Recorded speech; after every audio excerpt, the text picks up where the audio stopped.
Yes, Red Zone TV kwoli webale kubanga okyagoberera yonna gy'osinzira okubanga gy'otulabira gwe wena akyatambula naffe kyokola kya mutawaana nnyo olunaku olwajjo ebyabadde mu kuziika omugenzi Sseggirinya wabirabye emboozi zikyatambula ne wetwogerera essaawa eno kakati ku mukutu ogwa Red Zone TV njagala kubanga ate nkusunsulira naddala okusinzira ku bigambo bya His Excellency Robert Kyagulanyi Ssentamu bye yayogedde ku nsonga eno. Jjukira waabaddewo akavuvuŋŋano, waabaddewo obunkenke obutannyonnyoddwa awalabye ba foot soldiers nga bagezaako okulemesa abafamire okutwala omulambo wansi mu kisaawe gwe yabadde agoberera. Kakasanga byenjogerako obitegeera bulungi nnyo. Bino nno abasinga obungi tebaabitegedde. Kakati wano ngenda kugezaako at least okunnyonnyola ekyo ekitonotono ky'oyinza okuba ng'otegeera. Abamu baabanenyezza, abamu ne babasanyukira, naye ng'ekituufu kyabadde bwe kiti.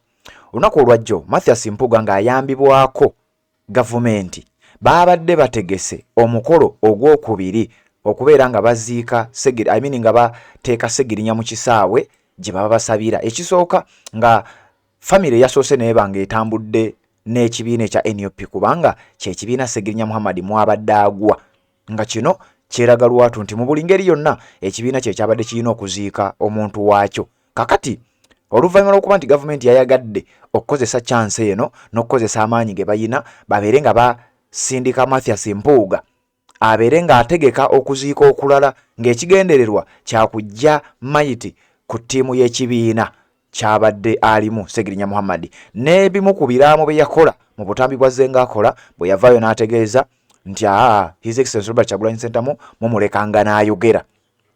Okumuleka n'ayogera Sseggirinya kyali kikulaga bulazi nti ye muntu gwafudde ng'akyamuwa ekitiibwa era yali ayagala nnyo obukulembeze bwe, era n'akatambi ke baazannye mwakawulidde. Sseggirinya yeebaza His Excellency Robert Kyagulanyi Ssentamu ng'akyali mulamu. Yali bbaluwa gye yawandiika omuntu omu gye yasomye ng'asinziira Netherland mu katambi mu ddoboozi lye mwawulidde bapuleyinga. Obuvuvuŋŋano bwonna bwavudde ku ki? Kigambibwa nti waliwo ssente ezavudde mu gavumenti nga ssente zino ekigendererwa kyakulaba nga bakyusa ekirowoozo ekya maama wa Sseggirinya ng'era bwe baakola ku bantu abamu abazze bafiirwa abaana baabwe ne babateekamu embeera bweti. Okusinziira ku His Excellency Robert Kyagulanyi Ssentamu n'atuzaayokko emabega. Kino kye mwalabye ku maama wa Sseggirinya si gwe gusoose era si yasoose. Mu mwaka gwa 2018 nga His Excellency Robert Kyagulanyi Ssentamu bamukubye emigga emizibu mu bitundu bya Arua, mujjukira by election eyo Kasiyano Wadiri bamaze okukuba Yasin Kawuma amasasi ebyaliwo byonna agwazza atugoberera obijjukira bulungi. Oluvannyuma gavumenti ng'eyita mu Catherine kusaasira baatwala miliyoni 20 ne baziwa famire ya Yasin Kawuma. Ebigambo ne bikyuka, ne batandika okwogera ebigambo ebitabaddeewo, ne batandika okulaga nti ate Yasin Kawuma kwegamba nga balinga balaga nti ate Yasin Kawuma abadde wa NRM tannabaako wa saidi eri. Ebigambo ebyo byakyuka oluvannyuma lwa ssente ezaaweebwa famire eya Yasin Kawuma. Kakati kino kye kimu ku ebyo ebyabaddewo olunaku olwajjo. Omuwala oba foot soldier amanyiddwa nga Sauda Madada okukola olutalo kyavudde ku ekyo nti waliwo ssente ezazze oluvannyuma nga ziweebwa maama wa Sseggirinya, nga ssente zino zigenda kusaavinga n'abafamire okusinziira ku baabaddewo, nti ssente zazze nga buli famire member alina akasente kagenda okufuna kwegamba ebanga ddiiru, nti ssente zino maama wa Sseggirinya ne famire bakkirize bakyuse ebigambo byabwe bye babadde nga basiima His Excellency Robert Kyagulanyi Ssentamu, ekibiina ekya NUP byonna babikyuse babeere ng'ate basiima Mathias Mpuuga. Wano nno kigambibwa nti Mathias Mpuuga ng'ayambibwako gavumenti era baasobodde okukusa abaana b'omugenzi ne baba nga baabajjeeyo oluvannyuma lw'okuba nti ba foot soldiers baalemesezza omulambo gwo okubeera nga guvaayo. Kakati nno wano olutalo olwabadde wano lwabadde lw'aba foot soldiers okulemesa abamu ku bantu ba state okugenda maaso n'okukola ebintu byabwe. Jjukira mu kisaawe baabadde bategeseyo kye bayita state funeral, okuziika kwa gavumenti, era kwandibadde kuddukanyizibwa omukungu avudde mu gavumenti. Wabula Mathias Mpuuga agamba nti ate ali ku ludda luvuganya, ate yabadde akolaganye ne gavumenti okulaba ng'ate bakola omukolo ogwo, era nga mukola omukolo ogwo egimu ku mikolo ba ku activities zadde zino gena maaso bebo boolaba Uganda Police ekitongole ba department ekwasaganya ensonga za bandi nga zze omukolo ogwabo bagutegese eri Manga ate ababandi bazze eno ewali omukolo omutuufu ogw'ekibiina Sseggirinya kyabaddemu.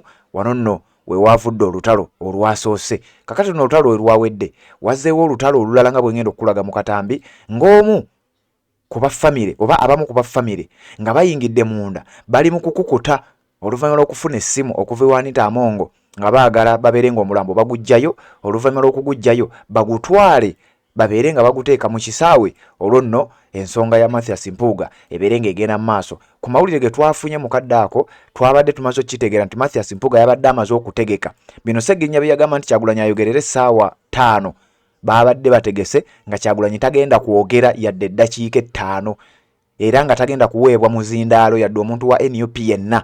Kyekimu ku ebyo byabadde bitegekeddwa mu kisaawe ewabadde Mathias Mpuuga. Wabula ba Foot Soldiers abamu baalabye Sauda Madada nga avuma, abamu baalabye ba Foot Soldiers nga bavudde mu mbeera. Ekyamazima ebintu bye walabye ku kamera bitono nnyo ku ebyo ebyabaddewo. Abaffamire nga kuliko omuntu omu yadde amanyi eyategerekeseko nga Kasagga, era nga kigambibwa nti ono Kasagga si muganda wa Sseggirinya wabula omu ku bo ayita munne Kojja, oba Sseggirinya yayita Kasagga Kojja oba Kasagga yayita Sseggirinya Kojja. Kakati kino kyekyatabudde Sauda Madada n'agamba nedda bassebo tetugenda kukkiriza.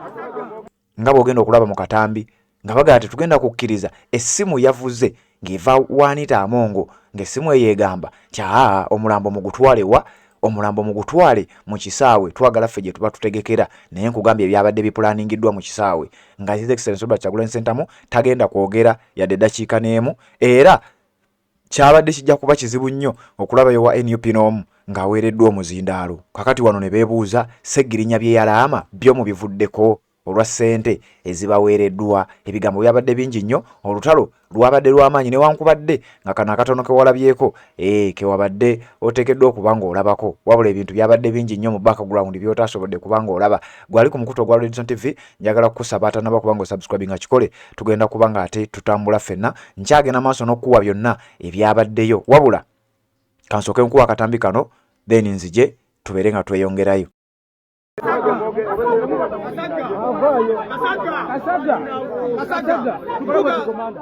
Mpuuga yalina omujjanja wapale yamutta okitegedde ebibaba w'obusendesende bw'ekisiru obwo.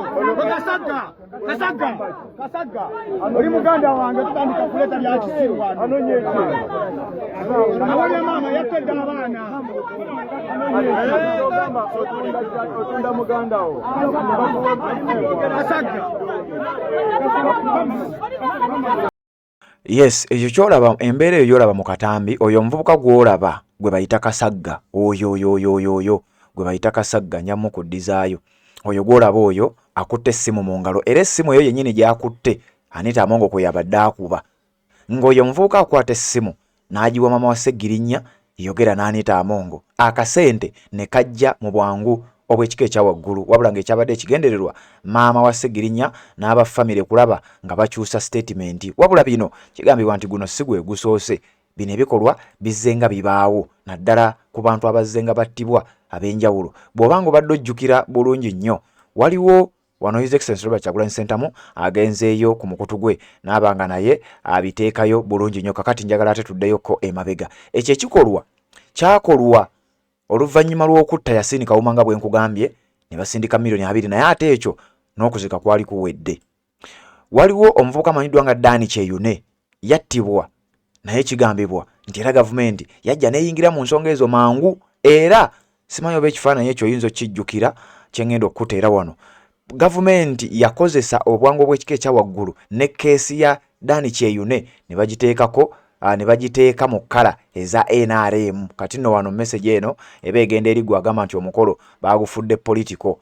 Eyo keesi gy'olaba eyo yali ya Dani Kyeyune, eyali Foot Soldier, wabula oluvannyuma lw'okuba nti yali amaze okukubwa amasasi, yali amaze okuba nga attibwa Dani Kyeyune, abasajja baawamba omulambo ne bagubikka bendera ya NRM, kwegamba okugezaako okuba nga bakkakkanya embeera. Naye nga kigambibwa nti wano famire baali bafunye akasente, era ne babategeeza nti ku kasente ke tubawadde mwebaze Museveni, kyokka nga Dani Kyeyune yali akubiddwa masasi, wabula sente zaasindikibwa era keesi neteekebwa mu fulaga ya NRM era ne bitambula bwe bityo. mu kuziika Jakana Nadduli mujjukira mwenna abaaliwo wano kubanga wano omukutu ogwa Red Zone TV tumaze ebbanga nga tuweereza ensonga zino. Kati mu kufa kwa Jakana Nadduli ekikolwa kino kyennyini kyaliwo. Mujjukira Muzeeyi Nadduli taata we yayogera ebigambo bingi nnyo ng'omwana yaakafa, wabula mu lumbe mwennyini Muzeeyi Nadduli Abudu nga yaliko minister without portfolio, kigambibwa nti miliyoni 10 zaatuuka mu ddakiika entono ennyo, era oluvannyuma lwa miliyoni 10 okutuuka kigambibwa nti Muzeeyi Nadduli bye bigambo bye wawulira gwe yali atambula naffe ku mikutu gino.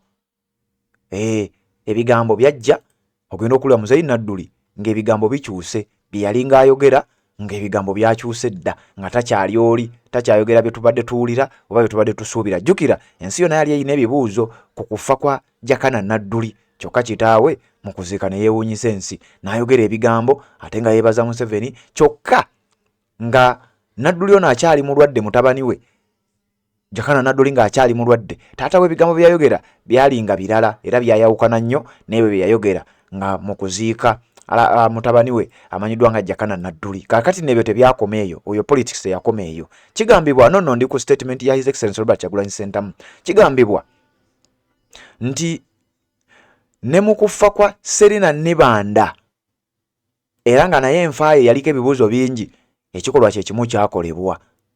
Zebula Mando eyakubwa amasasi mu kampeyini za 2020 nga tugenda mu kalulu ka 2021, ekikolwa kye kimu kyakolebwa.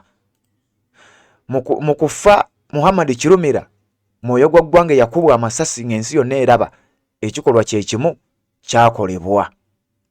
Mu kuziika Jjajja Ichuli oba Isima Olaxes ekintu kye kimu mwakiraba, naye nga jjukira abo bonna ennamba esinga baakubwa amasasi era nga teri muntu alina masasi okujjako gavumenti yeyina emmundu wano mu Uganda. Kakati His Excellency Robert Kyagulanyi Ssentamu avuddeyo n'ategeeza nti bambi mama wa Ssegirinya mu musaasire, ayinza okuba oluusi naye akikola nga tali yekka, wabula akikola olw'ensonga y'okubeera nti bayinza okuba nga either nga kasente oba nga wabaddewo okutiisatiisa ng'era bwe kizze kiba nga bw'olabye mu katambi k'enkula z'eggwa mpuliriza yonna gy'osinzira okuba nga gy'otulabira. Atanaba kuba nga osubscribe nga nyongera okutegeeza, kirira wansi awo olaba ekigambo subscribe kikwateko, okwate ne kade aka notification, ogenda kubeera nga ate tomisinga nsonga yonna ku mukutu guno ogwa Red Zone TV. Naawe amaze okusubscribinga, genda mu comment section teekamu obubaka tubuulire ensonga nga bw'oziraba, nga bwe wazirabye era wa gy'osinzira okuba nga ogoberera, tubeere nga ate tugenda mu maaso n'okukutuusaako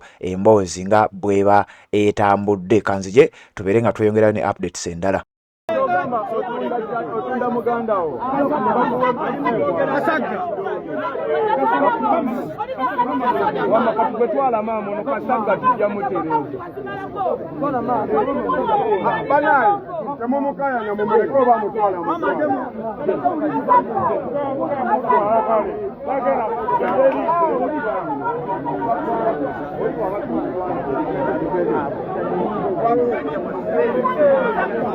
Assalamu alaikum warahmatullahi wabarakatuh. Amanya n'eddoboozi Haji Abudu omusomi w'eddua. Nkola ku nsonga ez'enjawulo, emirimu nga gikutataganyeko, ebyenfuna byo nga bidobonkanye, ne oba oli bweru wa ggwanga emirimu gya kucankalanako.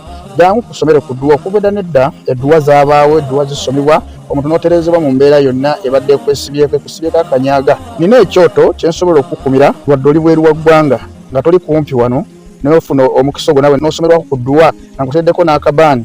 Allah ajja kukusaasira, ajja kwanukula. Kuba ku nnamba yange y'essimu 0752 44 71 56 ne ku WhatsApp kwendi mpereza obubaka sobole okukuyamba. Assalamu alaikum warahmatullahi wabarakatuh.